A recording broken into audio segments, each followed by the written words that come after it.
নমস্কার, আমি সীমাব্রত। আপনাদের সকলকে ওয়েলকাম ফিটনেস ওয়্যারিং হিজবিলিক।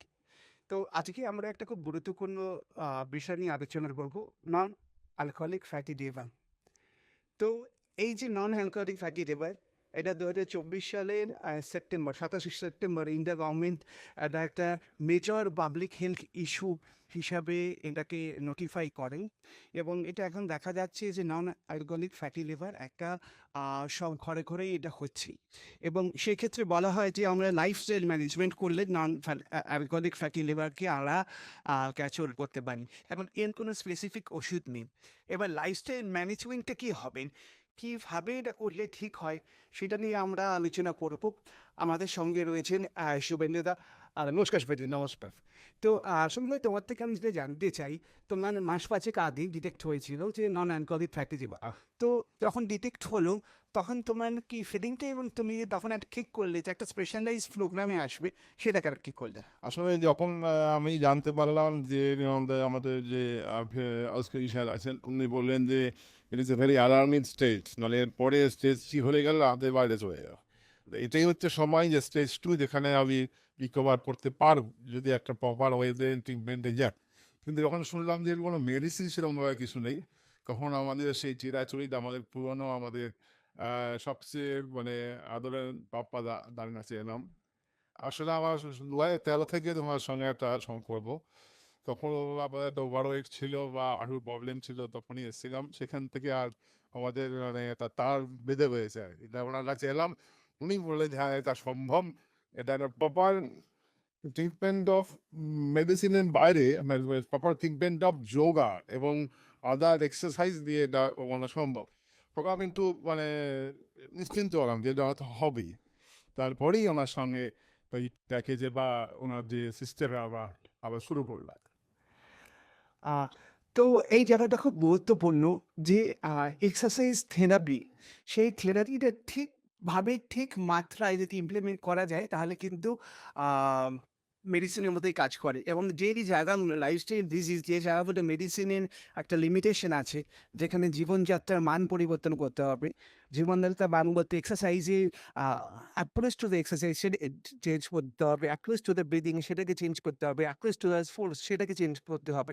সেই মাত্রাগুলোকে ধরে যদি ঠিক করা যায়, সেটা কিন্তু অনেকটা কাজ করে। তো সৌমিলিদা, তুমি যখন পড়ছিলে, তুমি তো অনেকদিন ধরেই জিম করো। হ্যাঁ, আমি তো প্রায় ১০ বছর হয়ে গেছে।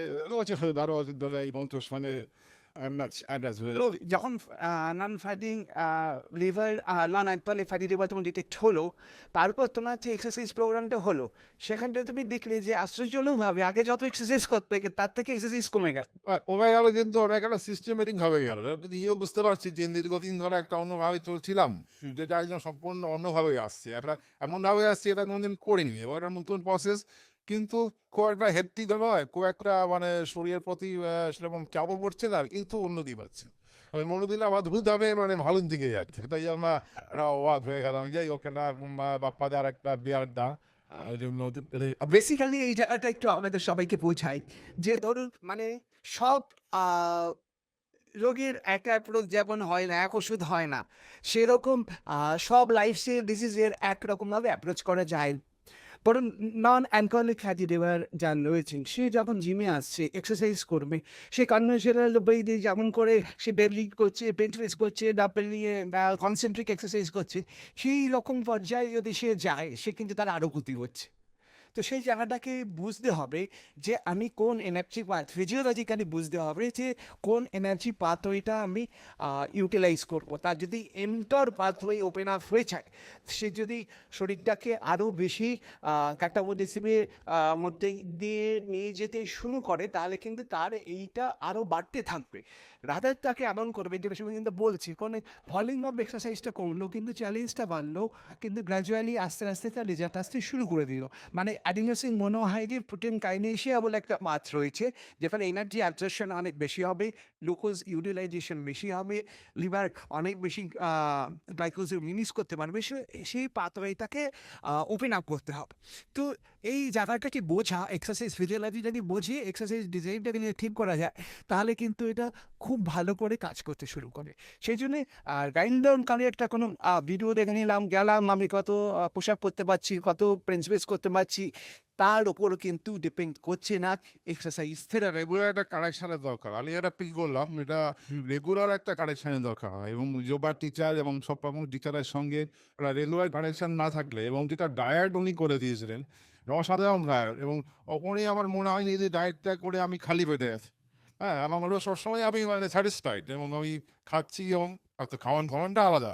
কিন্তু এটা ওইও মানে প্রসেস, এটা আমি আপ্লুত হয়ে গেছি। খুবই অসাধারণ এবং আমি খুব সাকসেসফুল এবং আশা করি যে এবং অনেকে আজকে অনেককে বলেওছি যে কারোর এরকম প্রবলেম হলে এখানেই আসবেন, মানে এখানে এই যে প্রপার ট্রিটমেন্ট প্রপার প্রসেস এটা তো সবাই করতে পারে না, কিন্তু বাপ্পাদা আমাদের করেছেন। তুমি যে যোগার কথা বললে এইটা মানে একটা খুব ইন্ট্রিগেশন খুব ইম্পর্টেন্ট। যেমন জীবন কিছু পাওয়ার দরকার সেজন্য যোগার দিচ্ছে মানুষ, সেই ইন্ট্রিগেশনটা যদি কোন মাত্রায় কীভাবে হচ্ছে সে কতটা কমবে সেই জায়গাটা যদি হয়, যেমন আমি বারবার তোমার সাথে কথা বলেছি মাত্রাগুলোকে চেঞ্জ করেছি, তো সেইটা যখনই হয়ে যাচ্ছে স্পেশালি এক্সটার্নাল ব্লিড রিটেনশন যদি আমরা বহির্কুম্ভক ঠিক করে করতে পারি তাহলে কিন্তু আমরা গ্লুকোজ ইউটিলাইজেশনের সুবিধা বাড়াতে পারি। এরকম অনেকগুলো ফিজিওলজিক্যাল আমরা বোলিং ওটা চেষ্টা করছিলাম তখন এর সঙ্গে সঙ্গে ওয়েট লস করা হচ্ছে, হয়তো কমছে বাড়ছে, কিন্তু এরকম একটা র্যাপিড ওয়েট লস আমি আক্রান্ত বাইরে অসাধারণ, এটা বলার কিছু নেই। তো আমরা একটুখানি গেনাটা দেখে নিই যে শুভেন্দুদা যখন শুরু করেছিলেন সেই সময় গেনা হচ্ছে শুভেন্দুদার বডি ওয়েট ছিল অ্যারাউন্ড 85 কেজি। ভিসারাল ফ্যাট অর্গানের মধ্যে যে ফ্যাট সেটা ছিল 18.50। তো আজকে সুদীপ্ত ওয়েট কত? আজ 77 এখন হচ্ছে 77.3। চমকপ্রদভাবে হচ্ছে ভিসারালটা হচ্ছে 11, মানে 18.5 ছিল সেখান থেকে হচ্ছে 11, মানে অর্গানের মধ্যে যে ফ্যাট ডিপোজিশন যতটা না ওয়েট কমেছে তার থেকে বেশি ভিসারাল ফ্যাট কমেছে। দ্যাট ইজ ইম্পর্টেন্ট, এই জায়গাটার ফোকাসটাকে রাখতে হবে। অনেক সময় যে ওয়েট কমেছে জল বেরিয়ে যায় শরীর থেকে কিন্তু ভিসারালটা একই থেকে যায়, সেক্ষেত্রে কিন্তু রক্তের সলভ হবে না। তো সেটি হলে তুমি যেমন আবার মনে রিপিট টেস্ট করে দেখলে যে লেভ একটু মেজাজ থেকে একটু লাস্ট স্টেজ থেকে স্টেজ মানে যেটা এসছে নর্মালাইজ হয়ে গেছে, সেই নিয়ে এই জায়গাটা খুব ইম্পর্টেন্ট বোঝায় যে proper assessment is needed. Assessment wise progression কী হচ্ছে সেটাকে দেখা, প্রোগ্রেশন দেখি নেক্সট ডিসিশন নিয়ে সেই জায়গাটা কী হল। যেমন ডায়াবেটিস ম্যানেজমেন্টের তুমি কথা বললে আমার একটু ডায়াবেটিস ম্যানেজমেন্ট অসুবিধা হচ্ছিল, দেন আই টেক রেসপন্সিবিলিটি তো আমি যে জায়গাটা ঠিক করলাম। এবং যে জায়গাটা হচ্ছে খাবারটা তো আমরা মুখ দিয়ে খাই না, খাবারটা মন দিয়ে খাই না। তো ওই মুখের সাথে মনের একটা সংযোগ করতে পারলে তাহলে ওই যে ডিসকমফোর্ট যে এই জিনিস আমি খাচ্ছি না সেই জায়গাটা চলে যান। সেই ডাক্তারকে যদি অন্য ম্যানেজ করতে পারি তাহলে কিন্তু একটা সুস্থ খাবার পদ্ধতি যেটা অনেক দিন মেনটেন করা যাবে সেটাকে রাখা যায়, এবং সেটাকে রাখা যেতে পারলে ভালো করে কাজ শুরু করে নেবে। ম্যাগাজিন ডায়েট যেটা বলে সেটাই আমরা পড়েছি, কোনো অসুবিধা হয় না। কোনো অসুবিধা হয় না, খুবই যে খুব কষ্ট করে আছে নিলে হচ্ছে শেয়ার করে পাচ্ছি। তো এই জায়গাগুলোকে একটুখানি দেখে যদি আমরা অ্যাড্রেস করতে পারি তাহলে কিন্তু বহু সংখ্যক লোক যারা নন অ্যালকোহলিক ফ্যাটি লিভারে ভুগছেন এবং সেখান থেকে একটা জীবনের একটা এমন জায়গায় রয়েছেন যদি সেটাকে না কন্ট্রোল করতে পারেন তাহলে কিন্তু একটা বিপদের মুখে পড়তে পারছেন। তারা অবশ্যই লাইফস্টাইলটাকে ঠিক করুন। এবার লাইফস্টাইল ঠিক করতে গেলে কী করে লাইফস্টাইল ঠিক করবেন সেরকম একটা লাইফস্টাইল কোচের পরামর্শ নিন, নিয়ে এক্সারসাইজের মাত্রা ঠিক করুন আর যোগের মাত্রা ঠিক করুন, এবং দুটো কম্বিনেশন লাগবে। যেমন কিছু এক্সারসাইজ করতে হবে, যেমন এক্সেপ্টিক এক্সারসাইজ থাকবে, হাই ইন্টেন্সিটি ইন্টারভেল ট্রেনিং থাকবে, অ্যাজ ওয়েল অ্যাজ ব্রিদিং থাকবে, প্রাণায়ামা থাকবে, ইনফিটেশন ইজ নিডেড। এরকম একটা লিথেন কম্বিনেশন যেটা যে করবে তার জন্য যতটা অ্যাপ্রোপ্রিয়েট সেটা যদি করা যায় সেখান থেকে কিন্তু নিশ্চয়ই আমরা এরকম লাইফস্টাইল ডিজিজ থেকে ওভারকাম করতে পারি। লাস্ট আমি বলবো যে সবাই যেন মানে শরীর সচেতন হওয়াটা খুব জরুরি। আমরা হয়তো ফিজিক্যাল এই ব্যাপারটা দিকে কম দিন, বাইরের খাবারটা এন্টারটেনমেন্টের মধ্যে ঢুকে পড়ি, কিন্তু ফিজিক্যাল ব্যাপারটা খুব গুরুত্বপূর্ণ। অন্তত যারা আমরা একটু অন্যরকম প্রফেশনে আছি বা মায়ের কাজের সঙ্গে যুক্ত থাকি, আমরা হয়তো সংসারে মন দিতে পারি না বা ফিজিক্যাল এক্সারসাইজের মন দিতে পারি না, তারা উচিত যে অন্তত টেস্টটা করা উচিত, টেস্ট করে জানা উচিত শরীরে কি চলছে অ্যাকচুয়ালি, ও সেটা ট্রিটমেন্ট করা দরকার, শুধু মেডিসিনে হয়।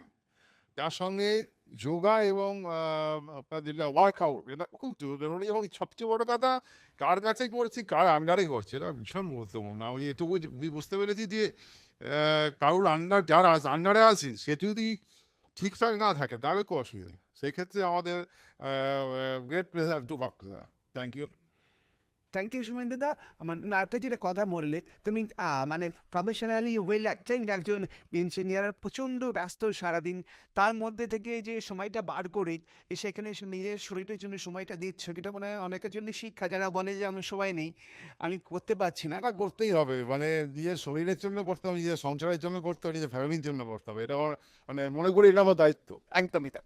তো এই জায়গাটা থেকে আমরা সেজন্য সবাই উৎসাহিত হই এবং যারা এইরকম সমস্যায় ভুগছেন তারা মোটিভেট হন এবং শুরু করে দিক আপনাদের জীবনের পরিবর্তন।